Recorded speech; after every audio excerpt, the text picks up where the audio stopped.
Alasan ibu Habin mengubur tubuh Sohyeon adalah karena ia mengira Habin telah menghabisi nyawa Sohyeon.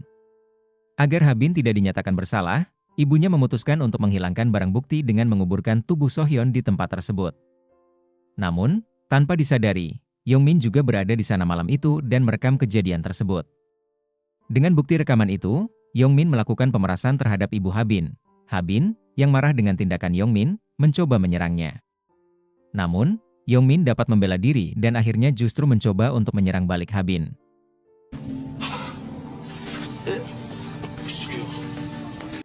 Saat itu, tiba-tiba seorang pria berhelm dan berpakaian hitam muncul untuk melerai mereka. Yongmin berusaha membuka helm pria tersebut, tetapi gagal. Anehnya, Habin juga tidak tahu siapa pria misterius itu. Setelah mengambil uang miliknya, Yongmin pergi kabur, diikuti oleh pria berhelm yang mengejarnya. Sementara itu, Habin kembali ke rumah dan melihat ayahnya telah menemukan ponsel Sohyeon yang selama ini disembunyikannya. Ayah Habin membawa ponsel tersebut untuk memulihkan riwayat telepon dan video yang ada di dalamnya. Habin kemudian menghubungi ayahnya dan mengirimkan video yang ia dapat dari Yongmin, memperlihatkan ibunya saat menguburkan tubuh Sohyeon di hutan. Ia bertanya kepada ayahnya apakah ayahnya tahu soal ini, namun ayahnya menjawab bahwa timnya belum bisa memastikan penyebab kematian Sohyeon karena masih menunggu hasil forensik. Habin, yang kecewa, menutup teleponnya dan enggan berbicara lebih lanjut dengan ayahnya. Di sisi lain, Yongmin bersembunyi dan menceritakan kepada Song Hui bahwa ia mencurigai pria berhelm yang muncul malam itu.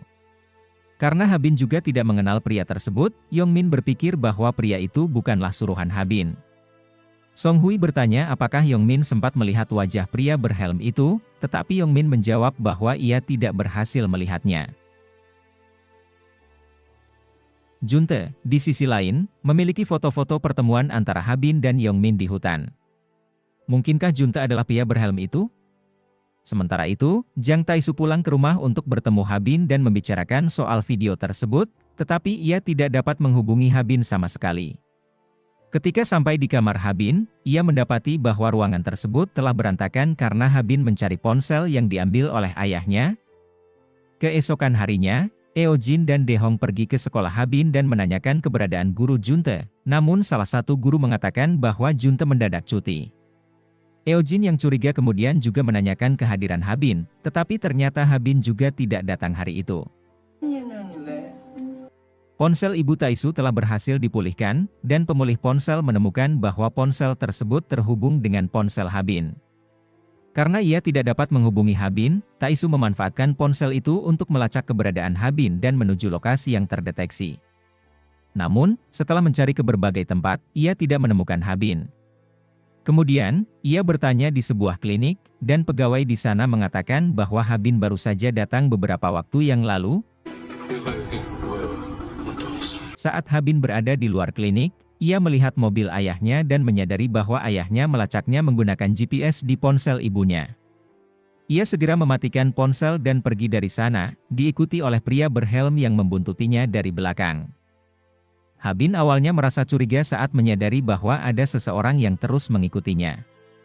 Untuk memastikan, ia mencoba mengubah arah, tetapi pria berhelm itu tetap mengikutinya. Di terowongan yang macet, Habin mendekati pria tersebut dan bertanya siapa dirinya, bahkan mencoba membuka helmnya. Pria itu meminta Habin untuk menepi agar ia bisa menjelaskan identitasnya. Namun, begitu Habin menepi, pria itu malah kabur. Habin semakin penasaran dan ingin tahu alasan pria itu mengikutinya. Sementara itu, Jang Taisu menanyakan ke seorang psikiater yang barusan didatangi Habin yang ternyata klinik tersebut sering dikunjungi oleh istrinya untuk konsultasi tentang anaknya. Psikiater itu mengatakan bahwa sudah lama ia menunggu kedatangan Taisu, karena istrinya sering bercerita tentang kondisi Habin yang berbeda dari anak-anak lain. Taisu meminta rekaman sesi terapi istrinya untuk memahami situasi Habin dengan lebih baik. Dalam sesi konsultasi itu, istrinya menceritakan bahwa awalnya ia ingin Habin memiliki teman karena Habin selalu menyendiri dan akhirnya anaknya memperkenalkan Suyeon sebagai teman anaknya.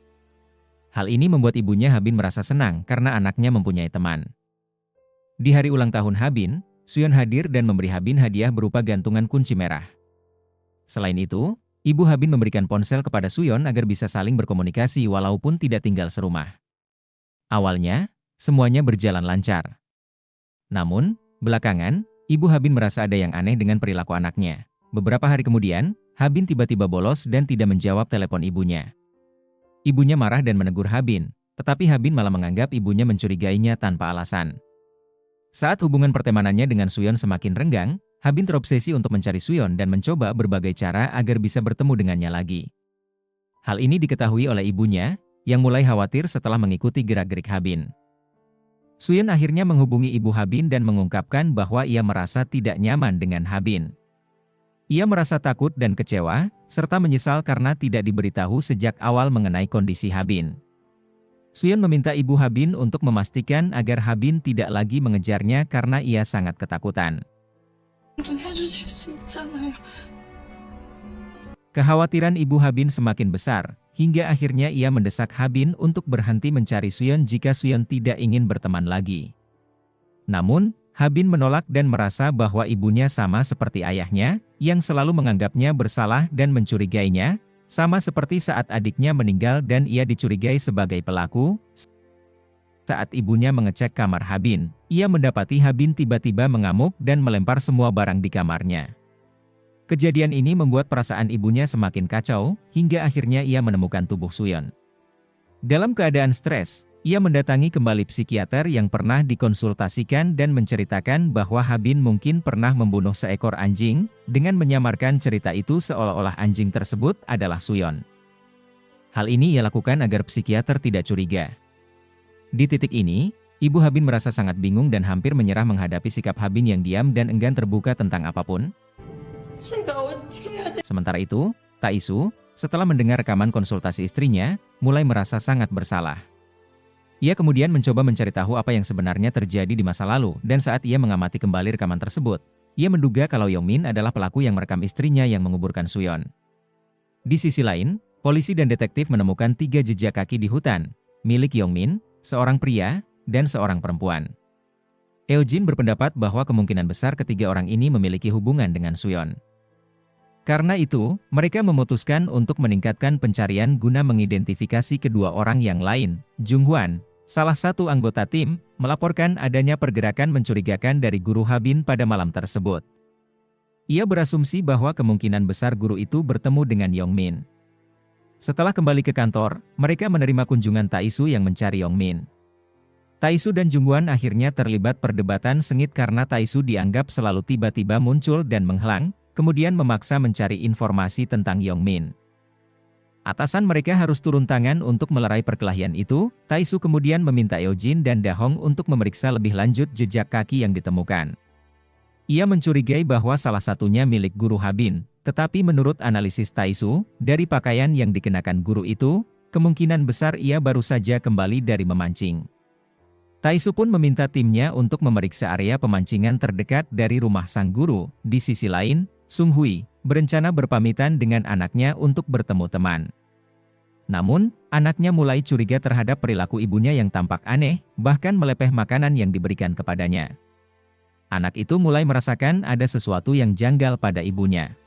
Sementara itu, Sung Hui pergi menemui Junte yang sebelumnya bermimpi tentang tangannya berlumuran darah, diduga terkait dengan Suyon. Sung Hui, yang memiliki hubungan dengan Junte, tahu keberadaannya dan mendatanginya untuk memberikan dukungan. Namun, Sung Hui dan Junte sebenarnya telah berjanji tidak akan bertemu lagi. Saat mereka bersama, anak buah Yongmin memotret mereka dan mengirimkan foto-foto itu kepada Yongmin, yang merasa sangat marah karena Sung Hui mengkhianatinya. Dari kejauhan, pria berhelm itu terlihat mengamati Yongmin dan mengawasinya.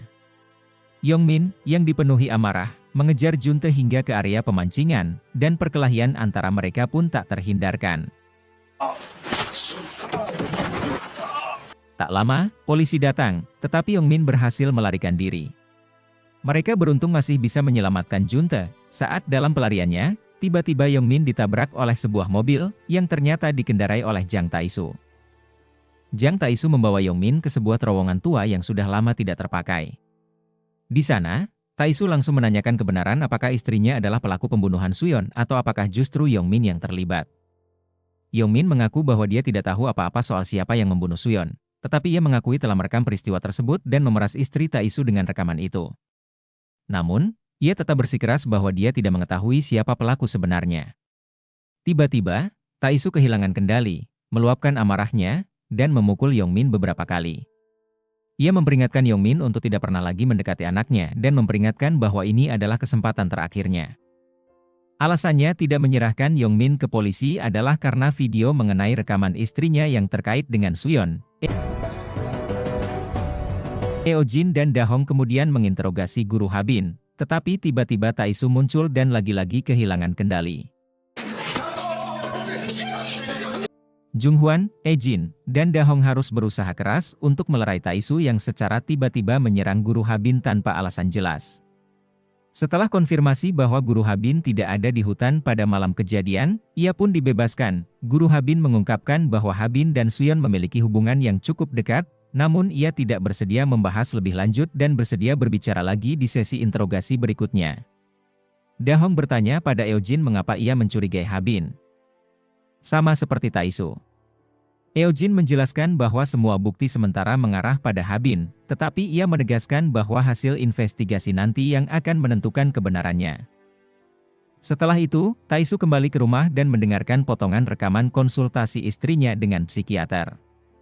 Dalam rekaman tersebut, istrinya menceritakan saat mereka menonton film bersama anak-anak lain yang tertawa melihat film itu, namun Habin tampak tidak tertarik sama sekali. Sang istri merasa kebingungan, hingga mencoba membawa Habin ke restoran Jepang dan membuat teka-teki untuknya. Saat ditanya apakah Habin tidak ingin berteman dengan siapapun, Habin dengan tenang menjawab bahwa ia merasa baik-baik saja tanpa teman.